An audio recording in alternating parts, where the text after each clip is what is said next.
Պարոն Աղազարյան, դուք հետևում եք նախ ՔՊԻ ներկուսակցական քարոզարշավին, ինչպես եք այն գնահատում, որովհետև շատերը նշում են, որ այստեղ ուղիղ վարչական ռեսուրսի կիրառում կա, դուք արդյոք դա նկատում եք թե չէ, եւ հատկապես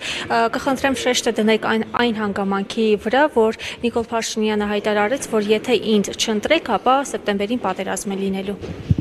Ես որ ասեմ օնլայն ռեժիմով հետևում եմ, չէ, բայց ասենք որոշակի տեղեկատվական դաշտին հետևելով, ասենք որոշակի բանից տեղյակ եմ։ Ես վարչական ռեսուրսի հետ կապված բնականաբար օգտագործում եմ չարաշահում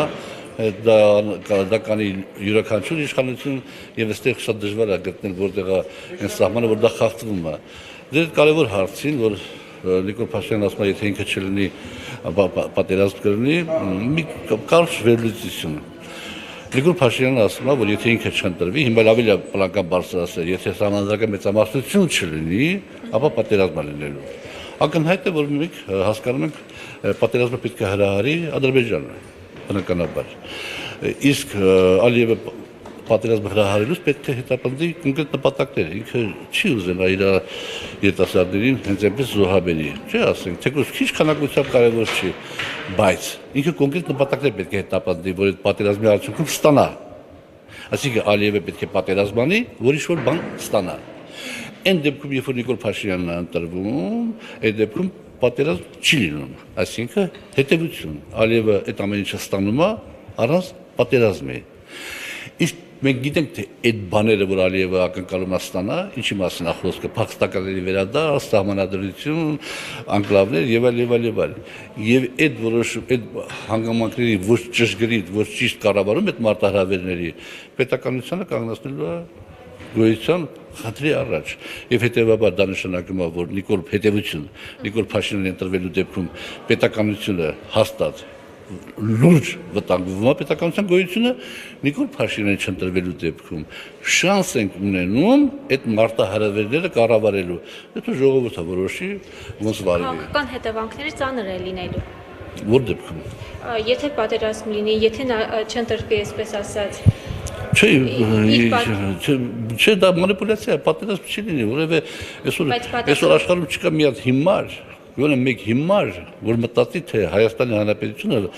վտանգ է ներկայացնում թուրք-ադրբեջանական տանդեմին։ Հետևաբար դրանք մանիպուլյացիաներ են եւ Ալիևի այսպես կոչված վախը ռևանշիստների նկատմամբ սուտի իբր թե բախսենց հանգած ռևանշիստները գան ոնց կլինի եւ այլն, դա մանիպուլյացիաներ, էժանագին մանիպուլյացիաներ, դրանք նպատակամաղված են վարչապետի կողմից, որպեսզի վերարտադրվի այդքան բան։ Պարոն Աղազարյան, նաև հավանաբար տեսել եք, որովհետև համացանցում շատ է տարածվում, հանրապետությունն ամբողջ հանրապետությունն այդ մասին խոսում, Նիկոլ Փաշինյանի եւ քաղաքացու արցախցի Արմինե Մոսյանի միջև տեղի ունեցած միջադեպը, ընդ որում փոքրիկ երեխայի ներկայությամբ։ Սա դուք ինչպես եք գնահատում եւ նաեւ նշենք, որ առաջի դեպք չէ, նման դեպքեր եղել են, երբ Նիկոլ Փաշինյանը քաղաքացիների վրա ջղայնացել է, բարկացել է, այս անգամ մատ թափ տալով էր խոսում։ Չէ, այս դեպքը առանձնանում է մյուս դեպքերից, այնքանով որ այդ ամեն ինչը տղիակ տեսարանը տեղի ունեցավ մամայի եւ բաբալիկի ներկայությամբ։ Ես գտնում եմ, որ երեխայի ներկայությամբ ծնողներին մորը կամ հորը կներեք բարես համար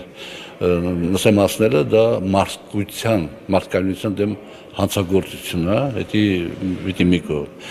Եթե սրանից ձերբազատվենք, ապա մնացած այս կարող եմ մեկնաբանել հետևյալ կերպով։ Դե ոչ մի պատահական բան չեղավ, Նիկոլ Փաշինյանը նպատակամաղված դա արեց եւ 3 դրվագով ինքը հասավ էլեկտորալ, այսպես կոչված հաջողության։ Մի դրվագը այն է, որ իր լսարանին կերակրեց, տեսեք, արցախցիները մեր արունը ծծեցին եւ այլ։ Մտածված քայլ է։ Այո։ Մեր արունը ծծեցին եւ այլ, մենք այսպես բանը, մենք այսքան բան արեցինք, այսքան Դա մի դրվագ։ Ներողությունը։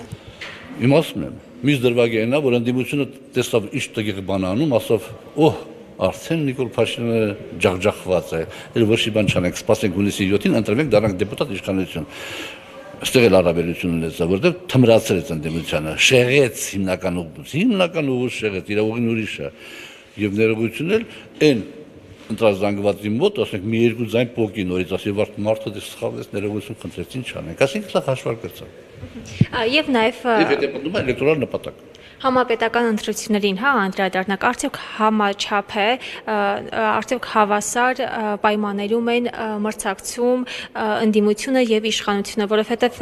Նիկոլ Փաշինյանի հիմնական մրցակիցը այս պահին հանդիսանում է Սամվել Կարապետյանը, ով գտնվում է կալանքի տակ։ Հավասար ուժերով են բոլորը պայքարում։ Դու գիտես ինչ կա, Սամվել Կարապետյանը գտնվում է կալանքի տակ, բայց իր կողմից ղեկավարվող ուժը լայնածավալ քարոզություն է իրականացնում եւ այստեղ այդ իմաստով հələ նույնիսկ հարցը, որ Սամվել Կարապետյանը գտնվում է կալանքի տակ, դա դրական է ազդում էլեկտորալ իմաստով, թե բացասական, դա գնահատելը շատ դժվար է։ Եվ հետեւաբար այդ process-ը գնում է։ Հետո հիմա ես չեմ կարա ընդհանուր առմամբ անհավասար է բնականաբար։ Ոչ թե իշխանության եւ ընդդիմության, այլ նաեւ ընդդիմության հատվածների միջև այդ ամեն ինչն հավասար է, բայց այսօր դա է օրենսդրությունը, ոչ մի չեն կարող անենք դրա։ Դուք ինչպես եք պատրաստվում համապետական ընտրություններին։ Հնարավոր է որևէ մեկին աջակցեք ընդդիմությանը, իշխանությանը։ Մենք մասնակցել ենք ընտրություններին, ձևաչափի հետ կապված,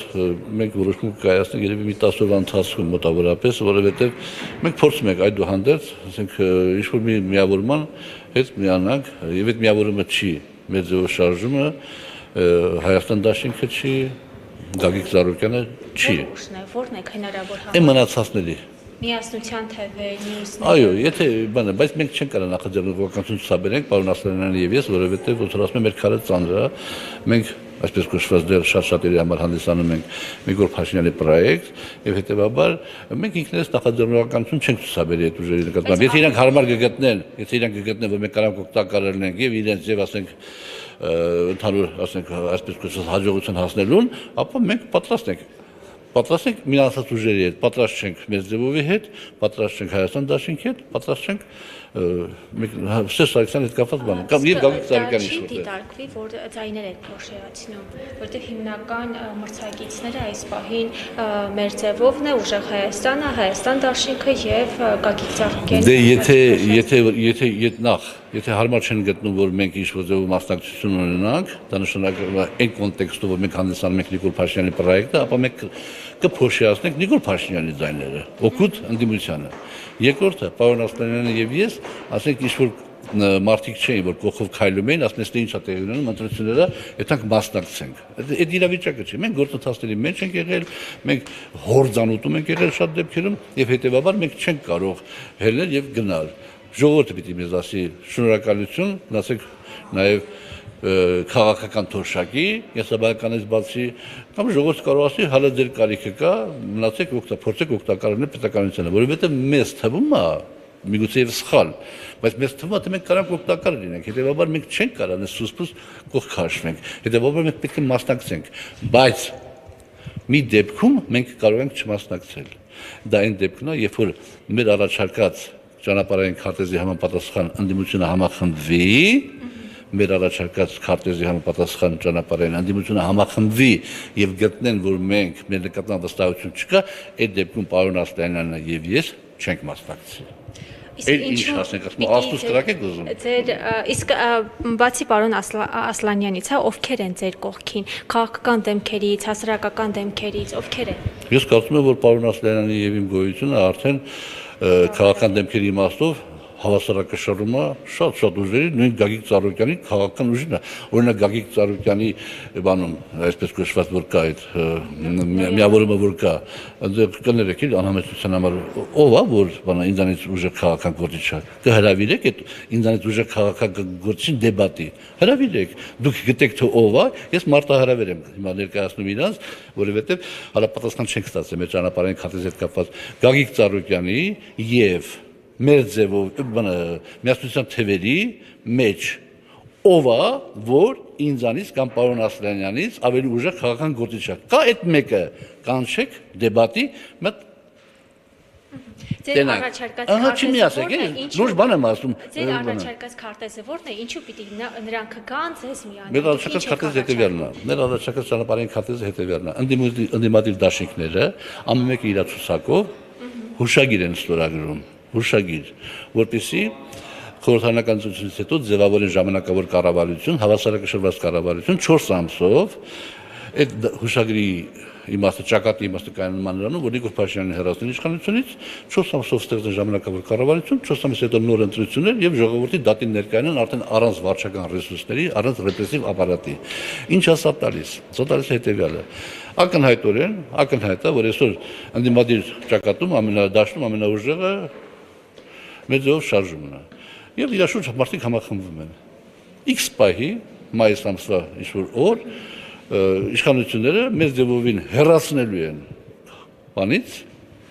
քաղաքական պայքարից եւ իրանք ֆինիշին չեն հասնելու, հեռացնելու են եւ իշխանությունը հավաքելու է 70% ձայն։ Մեր առաջարկության դեպքում, եթե ինքը առաջնորդում է այդ ճակատը եւ եթե նույնիսկ իրան հեռացնում են, ինքը դիմում է իր ընտրողներին, ասում է ընտրեք ճակատի մեջ գտնվող այս կամ այն ուժին, ում ուզում եք։ Միևնույնն է